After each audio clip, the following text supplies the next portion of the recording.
the US, where actor Felicity Huffman has just been sentenced to 14 days in jail following her involvement in the US college admissions scandal. The Desperate Housewives actor was involved in a plan to fix her daughter's exam results and help her get into good schools.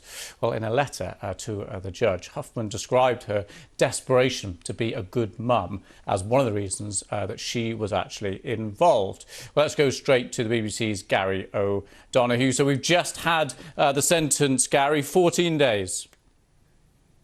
Yeah, which is about half what the prosecution were looking for. They think she should have got a month behind bars.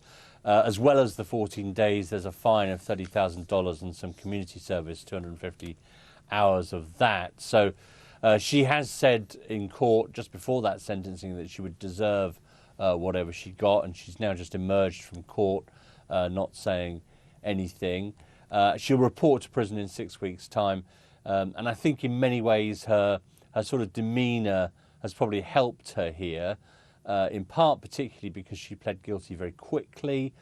She showed quite a lot of contrition very quickly, and she did all the right things in terms of throwing herself on the mercy of the court. So it may not be quite what she wanted for her. Her lawyers wanted her to serve no jail time at all, but she will get 2 weeks, and she will go in 6 weeks' time, which means she can go to the Emmys apparently next Sunday, where one of the shows she's involved with is up for an award.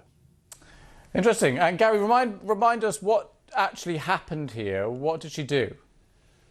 Well, this is she was part of a group of parents who, sort of wealthy parents from showbiz, from the legal profession, from business, who were trying to help their children get into the best universities in the country.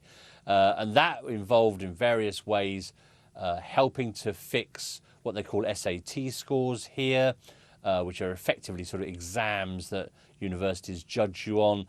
In some cases, not in her case, but in some cases it meant trying to get sort of designated as an athlete, which would allow you easier passage into some really good schools here as well. And in some extreme cases, some parents were accused of actually getting people to sit exams in the place of their children, impersonate them, in fact. The judge has made it clear in this case that she was one of the ones who paid one of the smaller bribes. That was a positive thing for the judge. That she didn't involve her child in the deception. Her child didn't know anything about it. And for that reason, this Judge Talwani in Boston has gone, has not gone to the extreme he might have done in terms of the actual length of sentence, etc.